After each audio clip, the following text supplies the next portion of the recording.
beautiful, intelligent people out there, humans, AI, aliens, whoever's tuning in, we appreciate you guys. This is the Congruity 360 YouTube channel, and this live stream in particular is the Congruity Corner live stream, episode 14, and we had to run it back. Last week, we did a myth-busting episode, and you guys absolutely loved it. We enjoyed it, which I think is just as important, and so we came back. We've got some new myths today, and if you guys have any topics that you want us to go over or you have questions, we are here for you. Nick has said it many times, and he is correct. You are the roadmap of this show, and Congruity wants to talk about what you're interested in all things data management, cybersecurity, AI. Shout out to Holly, who had a great question in the chat about Project Glasswing, which we'll touch on.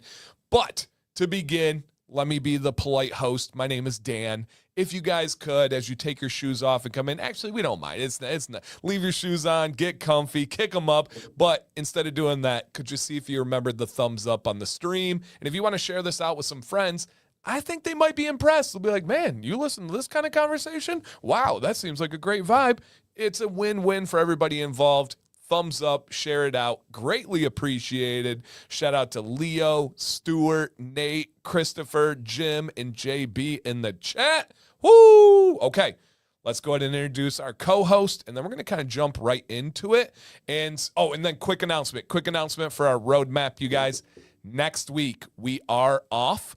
This is our first week with missing a show. We try everything in the world possible to never do that and to rearrange like we did this week.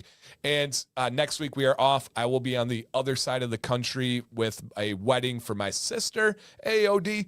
And so it just was not going to be humanly possible. Now AI, who knows, a few weeks might solve it. But right now, not humanly possible. And then the following week when we come back, it'll be on another Thursday. So we will be back here, the same place, same time, 2 weeks from today. All right. So, and I'll remind you at the end of the stream, and when the stream ends, I will launch it and it'll be set. You guys will see it on YouTube, and then check out the Congruity Corner Instagram page to stay up to date on all the details. Okay. No show next week, back the following Thursday, and then we should be on a normal routine. And we got some Congruity guests and partners coming up soon, so stay tuned for that, you guys. Please help me welcome the man that right there looks pretty normal, but if he flipped it around, you might say, what is going on over here? And why are we on a Thursday? Well, the co-host, the brains behind the operation, not just the normal guy, Mr. Nick had a surgery this week, and he's going to tell you a little bit about it, and that's why we're here on a Thursday this week. Nick, how you doing? What's going on with the surgery? And then just real quick, if anybody missed last week, what was the surgery all about? Well, I'm doing great. So first of all, surgery went well. I'm doing pretty good, and things are healing up. So it was, for going under the knife and under anesthesia on Monday to being able to do, I can do this. Dang. I can move my fingers and I can go like this. Oh, look at that. I can almost make a fist, and I can almost open them up all the way. Okay. But it was for trigger finger release. I got a nasty tendon condition that causes reoccurring trigger finger, and I've had now 5 out of 10 fingers operated on. So I only have 5 left, and they're the least of the problematic ones, I hear. So with any luck, this will be the last time I have to have these operated on, and life will be good. But yep, it's kind of amazing where like these things used to keep you out for weeks, and you'd have to have like rigid, structure around the fingers that they worked on, and all this stuff. But with the new advances in plastic surgery, I mean, it's you can almost move your fingers the very next day. It's crazy. Incredible. That's wild Crazy that you technology. say that. Nate in the chat and I had a stream earlier today. We talked about advances in surgery today. Literally nothing to do with this. Essentially, we were talking about the duality of how fast AI and technology is developing. And oftentimes people run to the negative and they run to the fear and like, oh, we're so scared. What's life going to look like? I said, but we also have to look at the positive. I said, if we're looking at the changes in generations and technology, Your surgery right there is an exact example. I Mhm. said knee surgeries. If you were a football player and you had a knee surgery 10 years ago, oftentimes that was a career ender, no matter your age. Now they're back playing in 3 to 6 months and are better than they were before. And so I'm glad to hear that that's been the experience for you as well. Yeah, so far so good. Stitches come out next Thursday while we have a week off. So with any luck, by the time we're back on our normal cadence, I should have normal fingers typing my normal speed and not relying quite as heavily on the speech to text like I have been this week so far. Yeah, it's been hunting and pecking and a whole lot of voice control. That's for sure. Oh, okay. Yep. And I appreciate the heads up, Leo. Yeah, YouTube is YouTubing a little bit today. And I don't know if it's the wildfires on the West Coast, but if you guys, technology-wise, the headquarters for YouTube are in New York and LA. And anytime we have anything like the wildfires, it is going to, it's going to be just the YouTube side of things. Down detector was showing some spikes and up and down. So be patient. We have found on many things today that it just takes a few minutes and then it all kind of settles and buffers. If we are able to make any adjustments on our end, I promise we will. Just YouTube is just doing its thing today, you guys. One thing or two quick tips if you're watching live that can help out. The replay usually is smooth. One is if you just pause it and go back a little bit in time, you're not missing any like giveaways or anything timely. That little bit of a gap can help everything buffer and run smoothly. And then if it's still really not going well, there is the little gear settings icon below the video. If you click that and you lower the resolution, that can help it as well. And so I apologize. Like I said, I wish we had control over that, but sometimes YouTube just doesn't want to let for the smooth experience, and today seems to be one of those days. So hopefully it kicks in for you guys. But other than that, any other tips you can think of in those situations, Nick? I mean, no, it's stop streaming 8 other things in the background on mute. That could do it. Yep, that always helps for sure. Sure. So thank you guys for being patient. And Holly says, you mean I have to go down to 480? We can go back to the ancient times, but if it helps, it helps.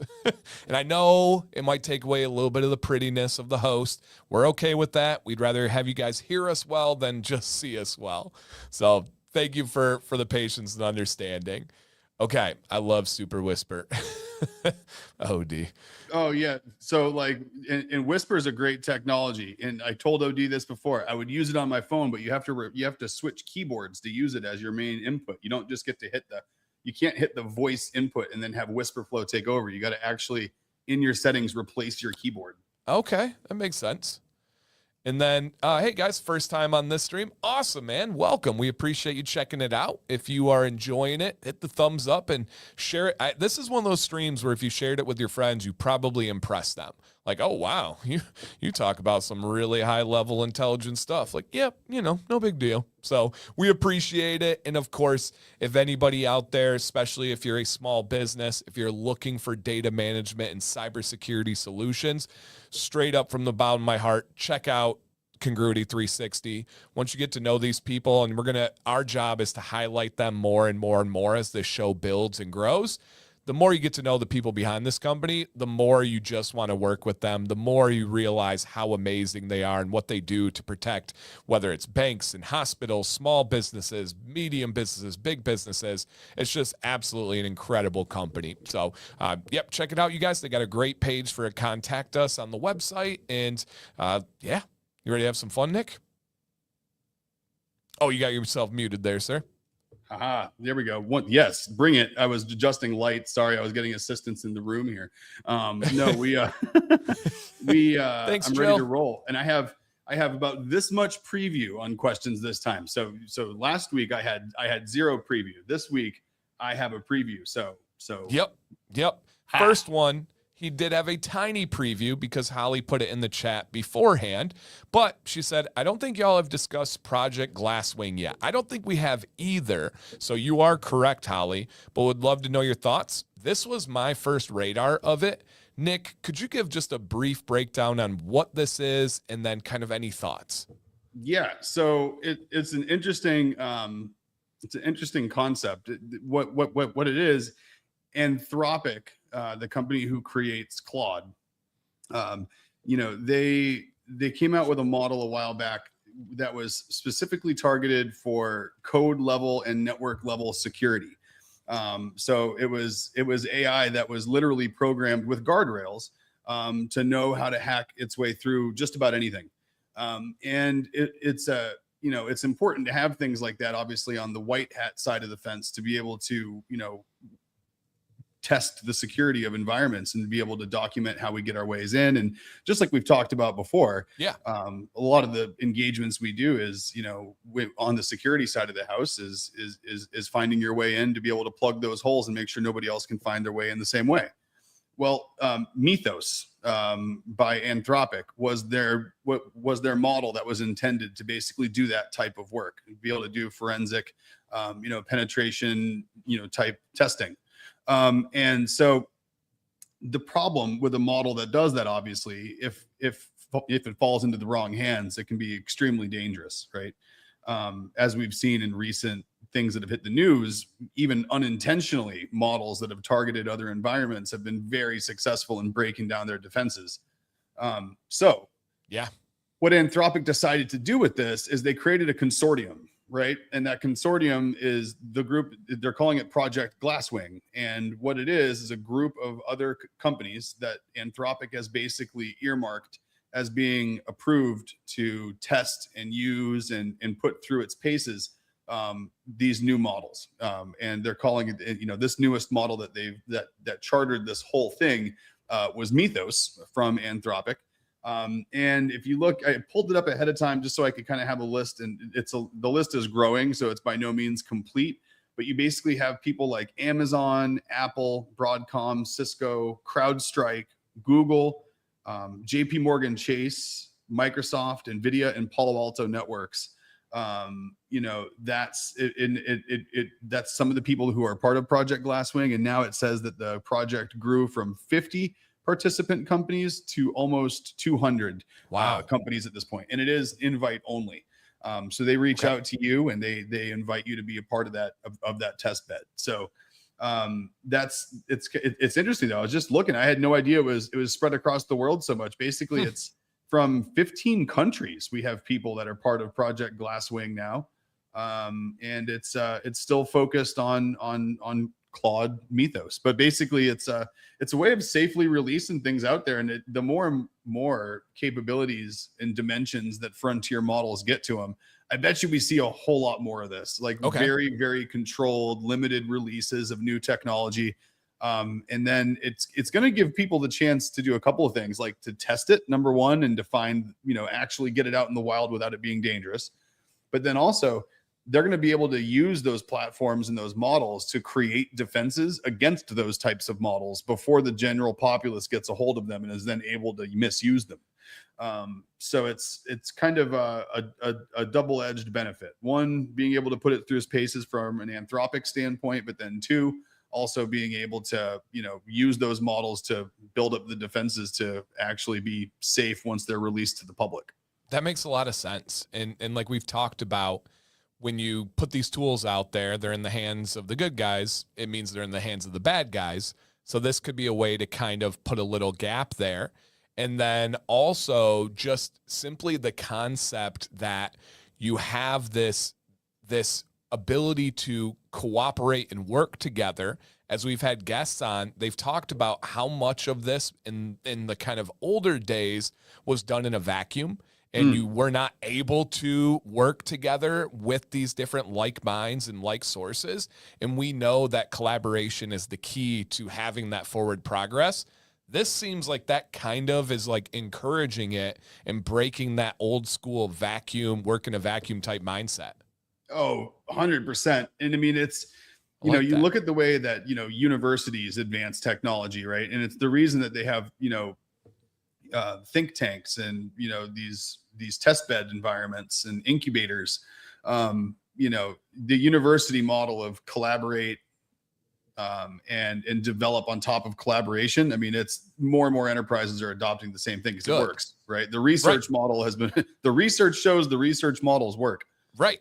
Crazy, right? And imagine that. Yeah. Holly says, so what has me fascinated, and from a morbid perspective, is how we have 20 to 25-year-old code infrastructure that is facing the internet, and the Mythos model allows black hat hit faster and more broad. Oh yeah. Those of us in the industry have seen the XKCD infrastructure meme. Yeah, it's an unfair advantage. I mean, it's like taking, someone who's it's like someone who's a chess master and throwing them against, a bunch of middle schoolers. Yeah. Which today, I mean, I don't know, those middle schoolers are probably pretty good at chess. Right. But it's you look at this aging infrastructure and you look at the amount of stuff that's out there. That's just it's old stuff. Like you look at some of the, I mean, we see environments that are running Windows 95 machines still in certain parts of their environments. Wow. They have Windows 2000 servers that are 26 years old and haven't been patched in 10 years. And so people, are worried about advanced threats and advanced actors getting into really cutting edge environments.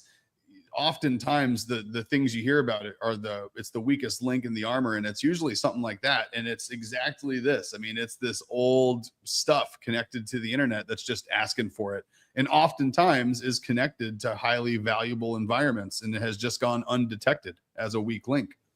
It's so crazy. The more and more week by week that I learn about this, the more I get so worried on these the ancient things. And I'm like, you have people running Windows for that old, and it's like, are they just consciously not doing I didn't even think that was possible. How are you just avoiding these upgrades and updates and stuff? Like, it seems almost like you can't get by doing that.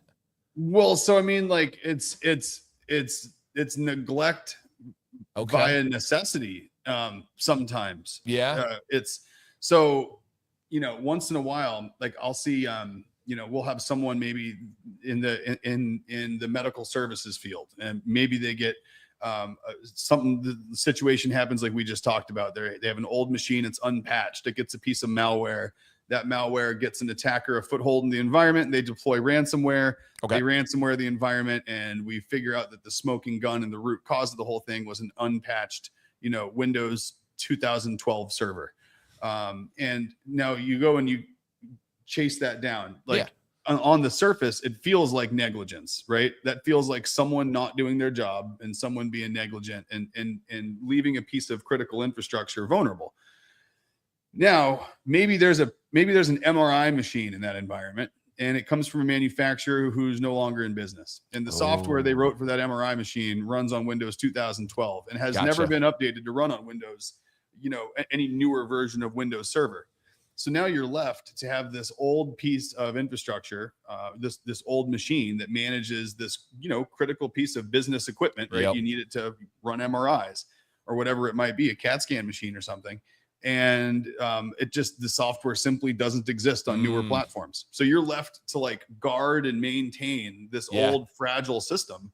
And it's the weakest link in your armor. And oftentimes people will then try to isolate it, keep it off the internet, disconnect it from the rest of the network and those types of things. But you still have the situation where there's a lot of things out there in the world that run on old infrastructure and that have not been modernized, and that some of them are critical to businesses, and people get stuck in their ways, but also it works. So why am I changing it? Yeah, I get it. I get it. Here's a perfect example. I was at a car dealership a few years ago, and it was when I was first leasing my electric Hummer. Okay. And so there I was buying the most technologically advanced vehicle on the road at the time, right? It's like a marvel of modern engineering, this thing. Yep.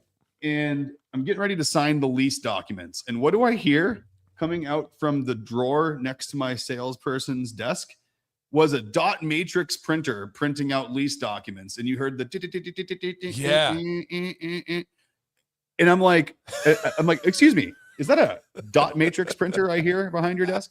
And he's like, oh yeah, our leasing software still only writes on these forms. It comes out on these things. And he tears off the sides of the paper, and it's like the triplicate copy. And he's sitting, and I'm like, this is 2025 at the 2024 at the time or something. and we were still printing out lease documents on dot matrix printers. And I start unraveling that in my head. I'm like, what does the print server look like that's running that printer? Like, that thing's networked. Every sales rep in the building can print to that printer, so it's on the network. Yeah. And that thing has a print server somewhere that has drivers that know how to work with that old dot matrix printer. And what are the chances that that machine actually is running modern software and is patched? And I'm like, there's zero chance. Like, if I'm an attacker, I'm looking for that print server and that printer on that network if I'm trying to break into that car dealership. Like, that's the first place I'm going. That's so interesting. I had a myth on here, and I don't think I picked it, but it was along the lines of employees will always be your weakest link when it comes to cybersecurity. And in some regards, there's a lot of truth there. But in other regards, what you just said kind of completely goes against that. And something like the reality of they have that vulnerable equipment that they're not changing because of money reasons, that seems to be a pretty weak link too. Yeah, and it is. And every time I see a business, offering up catered lunches or massages to their employees, or, like perks like that, but they still got this old equipment sitting around. It's like, taking care of your employees is great. Let's plug the security holes first before there's no business to take care of the employees with. Look at Kay, a casino, some of the most vulnerable data and areas worked at still uses one of those printers. In the cage, no less. Wow. That's right where they keep all the cash. Everything. Right? I mean, that's where the magic happens. You'd be shocked to see like what's inside some questionable casinos. Like, Jeez. I mean, some of these old I was going to say ATM machines. That's basically what they are if you run them. Yeah. Some of these old slot machines, some of these things run opposite. Right. They run these embedded systems that are so old. And you look at like the off the strip stuff that's like the slightly less than regulated casinos. And I mean, you walk around those places and you can smell the security vulnerabilities. Oh man.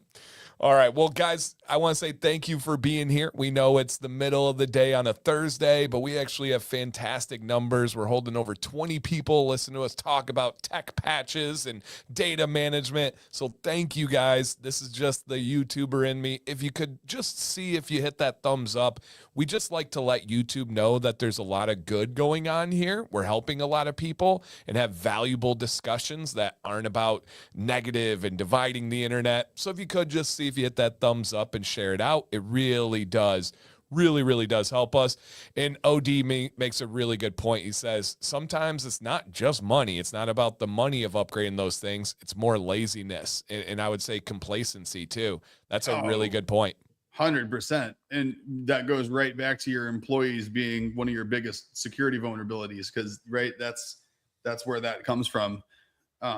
There's just so many things where it's either prohibitive to do it from an effort standpoint, or a money standpoint, and the two of those things together, be it effort or money or both, or one because of the other. Yes, right, for sure. Crazy. All right, we are going to jump into some myths. As always, if you guys have any, just like Holly did, that led to a beautiful discussion. So thank you, Holly.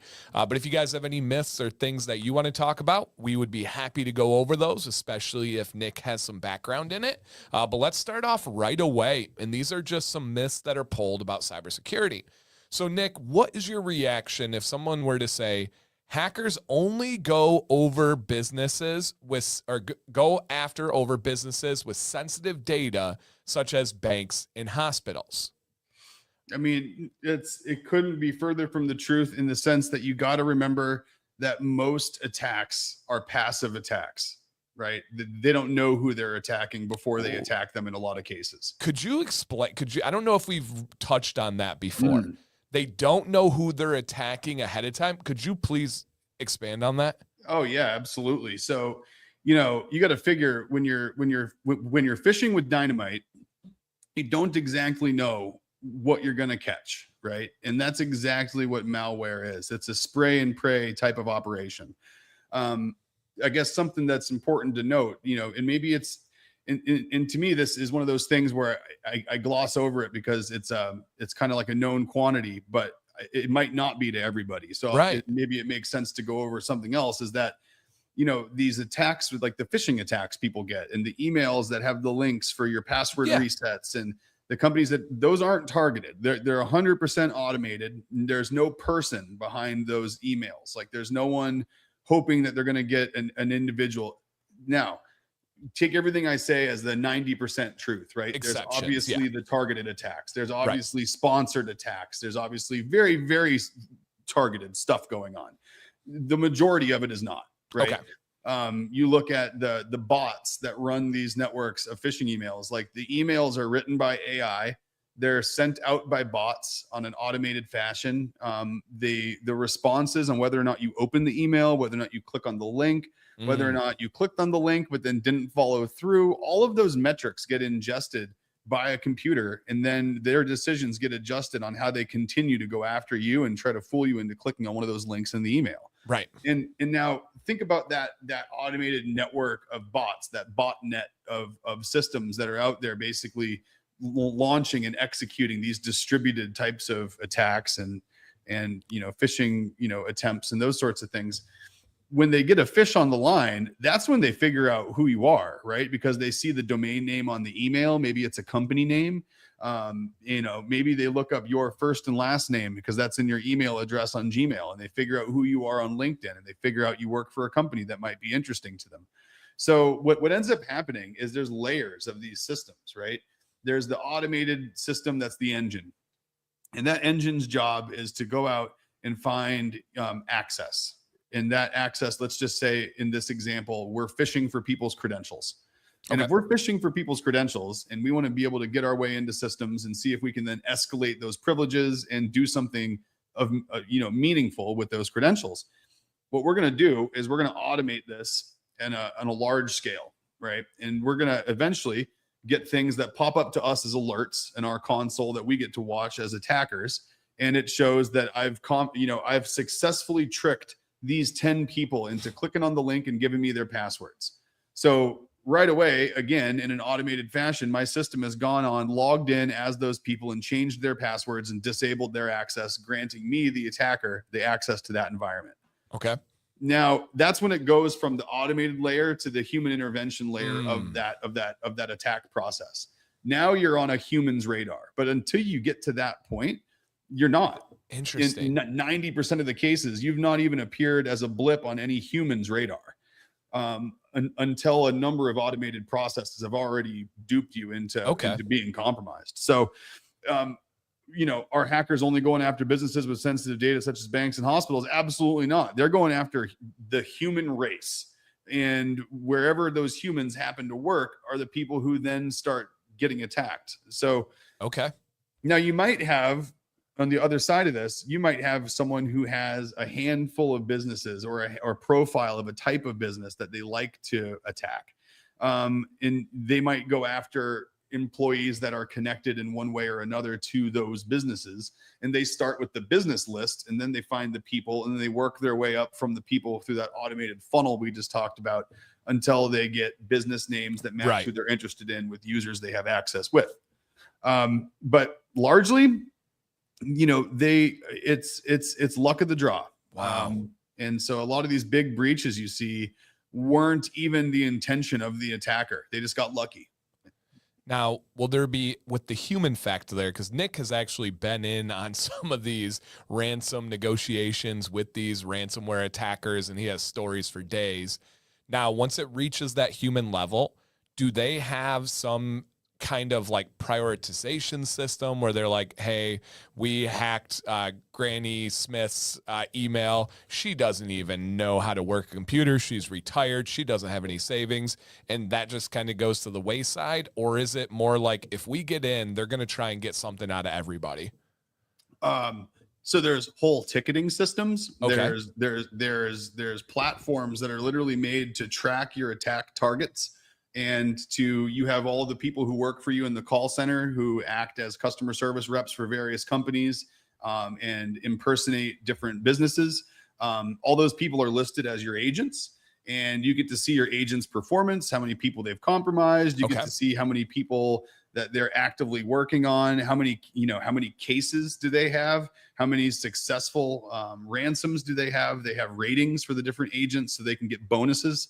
I mean, it is just like you'd imagine working at a call center for Comcast, and you have a review system, and you have your list of open cases that you have, and you have your list of closed cases, your customer satisfaction ratings, and all those things tied to you, and your manager gets to review it.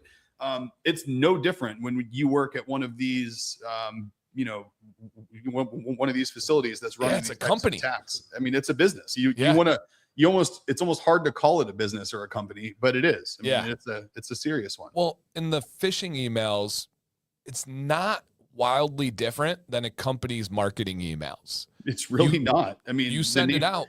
Their emails, whether you guys realize this or not, they track whether you opened the email, whether you clicked in the email, whether you completed a purchase, how many times you clicked the email, how many times you did, and then they'll have routes based on that of what emails they're going to send you, how many emails they're going to send you, when they're going to send it, what offer they're going to give you, all based on how you interacted with that email. It's almost identical on the phishing side with just a different intention. That's crazy. Absolutely. I mean, you got to figure, you look at the way these attacks used to happen, right? It used to be someone's laptop getting stolen out of the back seat of their car. Crazy. And, think back to, we've had some, look at like Fidelity back in the day when they had their big breach because somebody left a laptop in a car and they were logged into it, and someone was able to grab the laptop and realized they were logged in, and they went and sold it. And the person they sold it to ended up getting an obscene amount of access and leaked all the data. That's how it used to happen. But think about that. Seems ancient. When someone's walking down the street in Manhattan and they see a laptop sticking out of a bag in the back seat of a car and the window's down and they grab it, right? Did they know that car belonged to an employee that worked for Fidelity that happened to have access No. Because Fidelity is a financial institution and they have sensitive information, were they a target of that attack? No. They were a byproduct of a theft. That's crazy. You're right. And that's exactly what happens now. It's no different. That same person could have been the one that clicked on a really believable password reset email from Microsoft. Wow. And gave away their credentials. The next thing you know, the exact same thing happened, except it was 2026 and not 2010. Different arena with different tools, but the same path and result. Interesting. Wow. And I just got to say, man, I appreciate this community so much, you guys. We really do believe in this stream. We love highlighting so many cool things. And I love seeing stuff like Leo bringing up an old software system. Now, do you say the letters in this one, or or is COBOL? COBOL? Yeah. All right. So Leo brings up COBOL. And then in there we get Stuart that's piggybacking and saying he's pretty sure there's some old COBOL and assembler code being used that he wrote. And then from there, TJ comes out and he's like, assembler, oh my gosh, would you even recognize what it's supposed to be doing? And then Stuart's like, yeah, I still can write it. Like, how cool. Like, that conversation is living and breathing while we're doing this stream. That was just kind of a cool moment for me. I just want to say I appreciate you guys. Well, I mean, it's awesome. I mean, there's got to be a place to hang the hat of this kind of tech debt somewhere, right? Where else can you have that? Where else could that interaction happen? Where else are you having that? Yeah. You're just not. And it's like a coffee shop where everyone around you, hanging out speaks the same language. Tech. Yeah, that's cool. Awesome. All right, next one. Incognito mode makes you anonymous online. Is there truth to that? Is it just in terms of being hacked and attacked? Is there any validity to incognito mode? What do you got on that, Nate? Or Nate, sorry, that's buddy Nick. No. Incognito mode helps you from an advertising and marketing standpoint. That's about it. If you don't cookies, and is it being tracked for that purpose of marketing? Is that what it's blocking? Really, yeah. And if you think about it in like no real confusing terms or marketing terms, incognito mode is the prevention of one website's data moving to another website session, essentially, right? Like, if you really think about it, it's a compartmentalized browser. So like when I go to a website, I can see who sent me, if someone comes to congruity360.com. We can see who has referred them to our website. Did they come from Google? Did they come from this stream? Did they come from Instagram or LinkedIn? How'd they get to the website?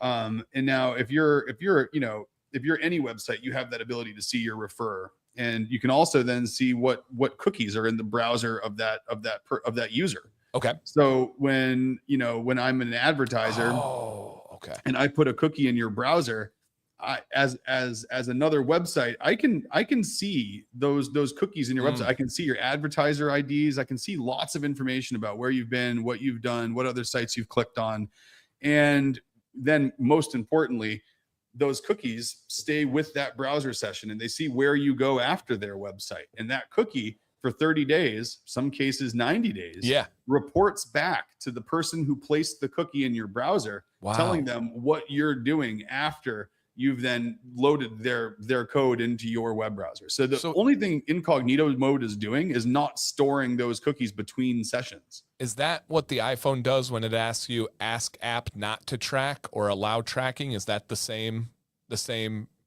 situation? Very, very similar. So iPhones, apps have cookies inside of them as well. So just like, tracking IDs and advertising IDs, they go across apps, just like they go across websites. So different arena, same game. Yeah, exactly right. Yep. So when on the iPhone, you have the unique ability to say, ask other apps not to track my activity, right? And that's the exact same thing, is that you're not going to report back other app activity to the one that you're denying that access to. I did not know that's what incognito mode was. And then Holly says, could you take it a step further on digital fingerprinting a little bit, even with VPNs?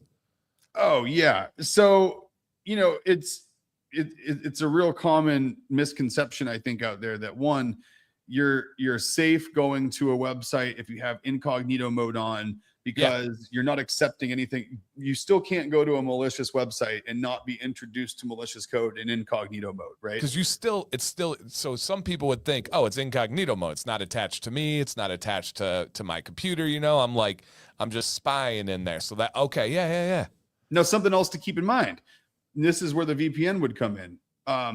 If you're in incognito mode and you go to, google.com and then you go to apple.com, and then you close your browser and you've done all that in incognito mode, then all of a sudden you're sitting there on Instagram and you get a targeted ad for a new iPad. And you're like, I was in incognito mode when I went to Apple. How come I'm getting ads? It's your IP address. So your IP address gets tracked from your home internet connection, just like everything else gets tracked, right? Every bit of data about you is tracked every time you go online. So they know your IP address. They know a number of other identifiers about you. Again, they might have cookies in your browser. They might have a number of things.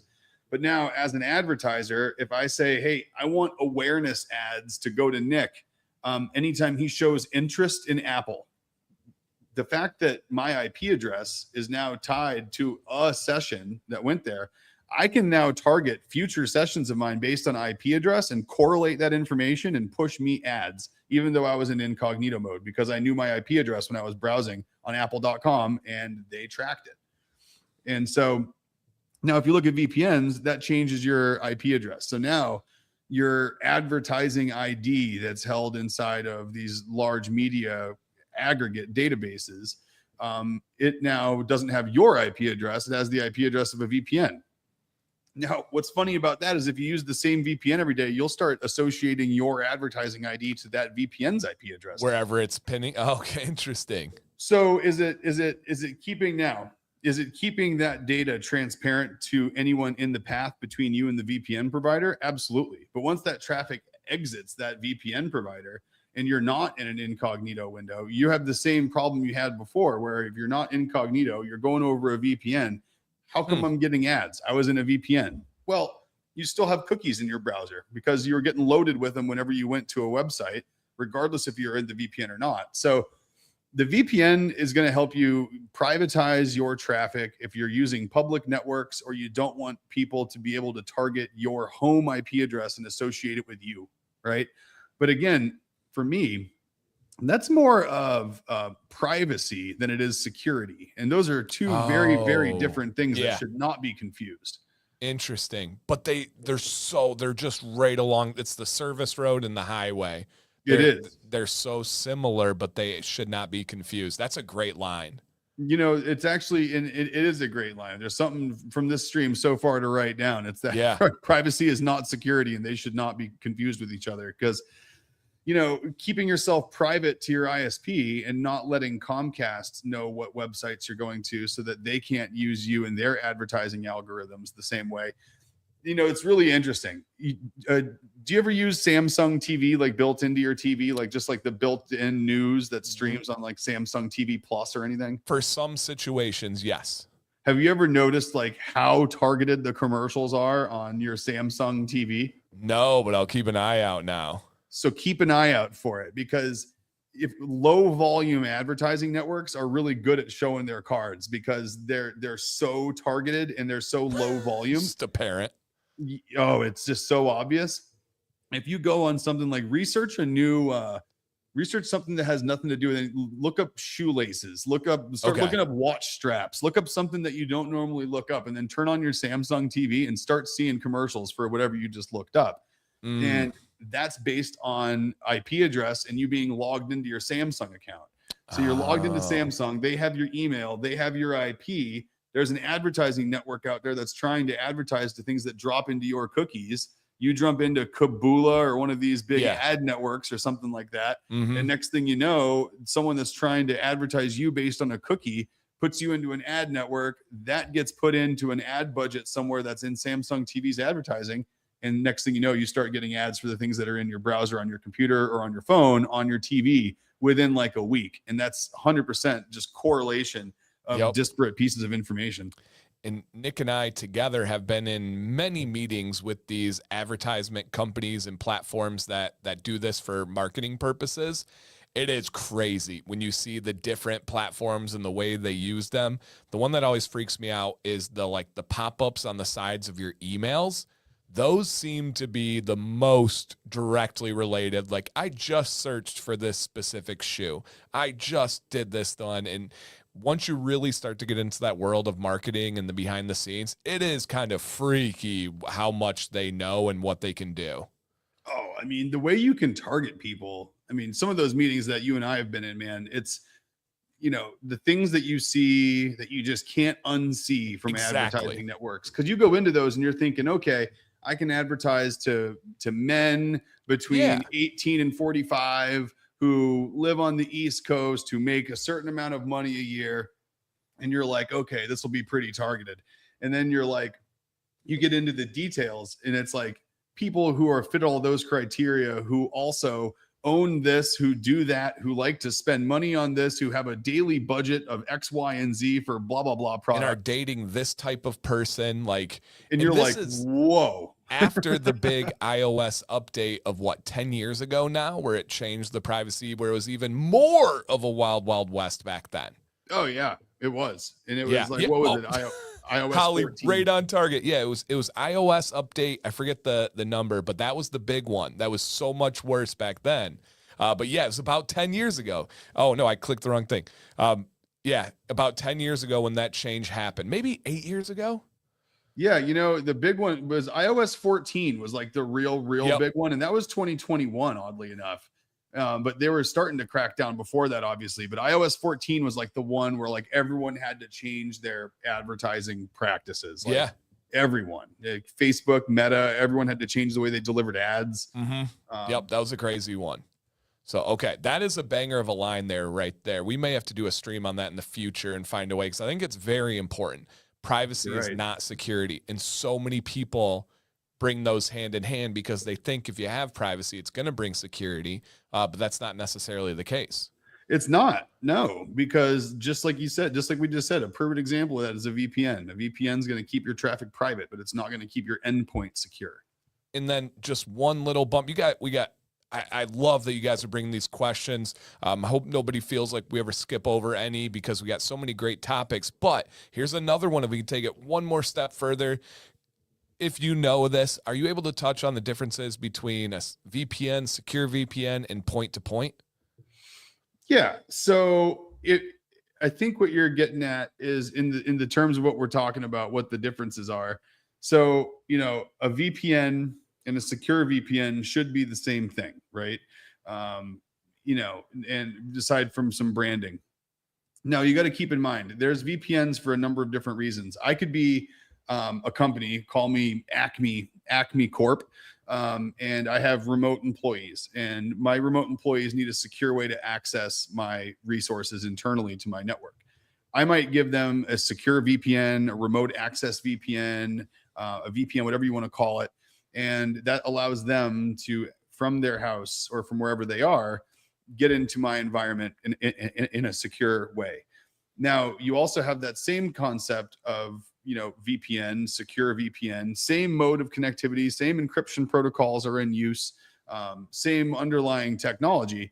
But instead of accessing someone's internal environment, I use it to access the internet through their environment, Okay. appearing as them to the internet, right? Got it. That's what like ExpressVPN and NordVPN and those guys do. Yeah. And so that's like their, now point to point VPNs. We talked about that when we were talking about some PQC stuff on post quantum cryptography. And we were talking about how point to point VPNs and VPNs are vulnerable in a PQC kind of world. Well, that again is same exact concept, and it's giving access from one network to another network, but between two static devices that are, two appliances, like two firewalls or two routers or two things, right? So point to point is a VPN between two networks. A secure access VPN or a VPN is between a person or an endpoint or a laptop, something like this, Okay. and a remote network. And then of course you can use privacy VPNs and use those to access the internet over a VPN link. And that way your traffic between you and ExpressVPN, for example, is invisible to Comcast and everyone else along the way, and just pops out and appears as coming from wherever their pop is. Wherever you said it. Yeah. Okay. And Donald asked that. I can't make this up. I wish I could show you guys my full screen right now. The next myth was a VPN makes you completely private and secure. Yeah, perfect. Cannot make it up. And I think you pretty much covered that. Clearly, it's no. Are there? Oh, wow. No. And so, sorry, I was distracted by another question in the chat. Yeah. But no, I think, I think we hit it on the head, is that, I guess the one thing you'll add on to that, and I'll give one caveat to the privacy and security thing, is that people are trying to combine those two concepts, and you get people that are now doing scrubbed VPN services where they clean the traffic going into the VPN, where they actually look inside the traffic that's traversing the VPN with you going to the internet. And if there is like active payload data for malware inside the traffic that's going to you through the VPN, they actually drop that traffic and strip it out from the traffic going to your VPN service. So you can look at, there's some internet security packages out there from some of these VPN providers that do offer, stateful payload inspecting scrubbing services. They're much more expensive. It limits your bandwidth, a lot more intensive. And obviously you have to be okay with a third party having access to your data. Everything. Yeah. We are officially, again, guys, we're off next week, but the following week, we're going to spend it on privacy versus security, and kind of talk about some of those examples. And also, I know that distinction can also muddy laws. It can muddy approaches when we talk about privacy versus security, and also giving up one for the other. There's a lot of trade-off. That's a beautiful topic. I'm glad we stumbled on that. That's a hugely beautiful topic, because you think about something that you just hit on, is what level of privacy do you need to give up in order to gain security in some cases. And there's, as a history guy, I'm a quote person. Quotes come to mind. I believe it was Benjamin Franklin. I'm not being silly here. I know that sounds like the setup of a silly joke, but Benjamin Franklin said that those that give up personal freedoms for temporary safety deserve neither. That's it. Wow. That's I mean, that couldn't be more true today. Yep. And so it's man, that's such I never really thought about in terms of this stuff, privacy versus security, because they do get so married in so many eyes. So interesting. They do. Interesting. All right. That's going to be a good one, guys. It is going to be a good one. Stay tuned. All right. Next one. Because you think about it. It's like the difference between having a good password on your phone versus having the screen cover where no one can see you from the side. You know what I mean? Like, what's the difference there? Like, does one feed the other or not? Right. This is going to be a great one. We're going to get into that one. That one's going to be big, and Holly might be right. It might be a full series. This one's kind of a softball, but I think you know where I'm going with this one. If the email comes from someone I know, it's safe. No, no, not at all. And if emails come from someone you know and they're asking you for things they don't typically ask you for, everyone at this point is pretty much trained to call that person and verify, right? If all of a sudden someone it's a customer of yours or a vendor of yours, and they say, hey, we switched accounting systems and we're using a new automated system for accounts receivable. You need to wire all of our payments to, this new account and routing number. I think just about everyone out there these days knows to pick up the phone and call that person to see if that person actually sent you that email. Easy on the assumptions there, Mr. Technology. Right. And so it's a dangerous assumption to have, because that it's not the case, and people are still winning. People are still winning with that, and that attack is still very much alive and well.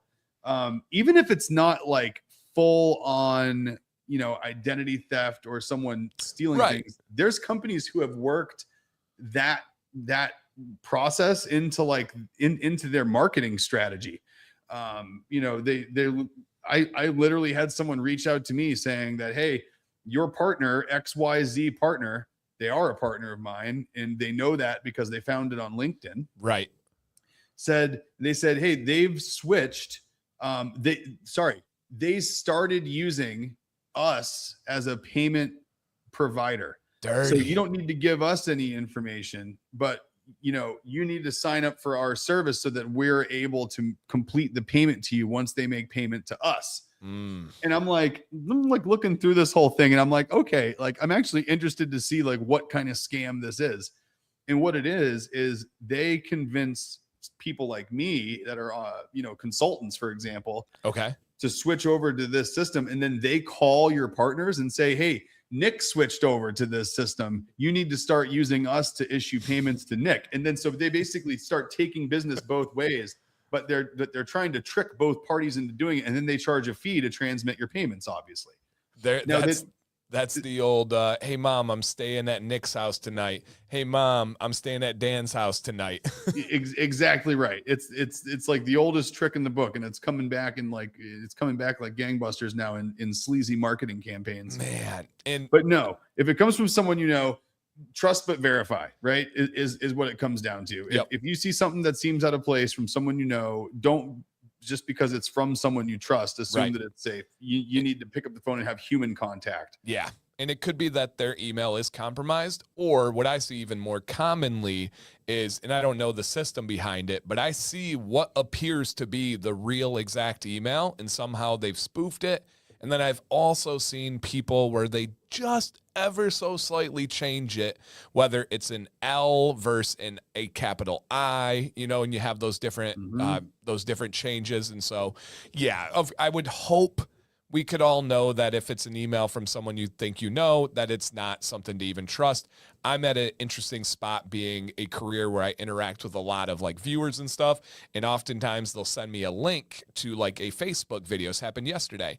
And somebody I really like, not worried about them at all. But I had to tell them, I'm sorry, I have a personal policy. I do not click links in messages, which is true, especially Facebook links, because I said, you've seen how many people get their accounts, and people use hacked. Obviously, we know it's not hacked, but they say they get their accounts hacked. And it's like, you just clicked a bad link that looks like someone sharing you a video. And so even people that I really like, I just say, hey, it's a personal policy of mine. I'll just tell them, describe it. I'll go look the video up. And that's the best way that I do it, especially if they're messaging me through Facebook Messenger. So 100%.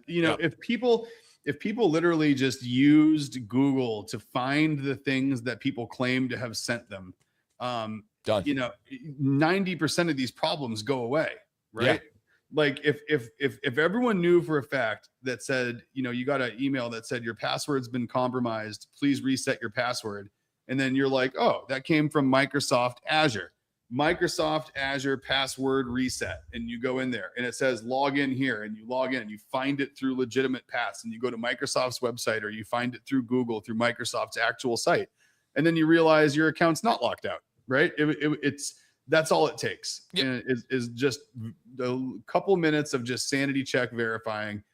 And if people are worried about the administrative overhead of having to verify things before you just trust them, just think about having to make all the phone calls to recover an account that you don't have access to. That's a whole lot more work. Facts. Now, I had an interesting conversation this weekend with a business owner.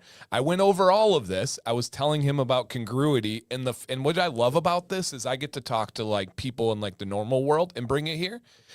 His response, his rebuttal to me about Congruity and why it's not needed is he told me, I have cyber insurance. If I ever have a ransom attack, everything will be covered. I'm good to go. Spoiler, I know that's not true, but could you tell us more on that, Nick?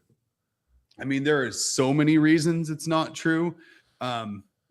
Has anybody ever been in a car accident and tried to get everything covered by their car insurance company that's damaged on their car? Oh, the value it magically works out at the end, and I didn't really like get set back at all. Yeah, it always works out. Yeah, imagine dealing with that with business assets that you have a very hard time accounting for, even sometimes. Like, right? It's more things don't get covered than get covered. More ransoms don't get paid than get paid.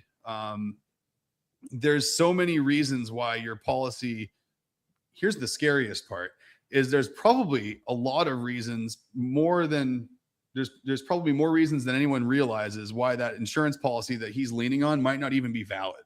Just need a reason. Yeah. Yeah. He's probably there's probably a number of things in the environment, both from a policy and technology standpoint, that invalidate just about every bit of underwriting that contract has in it.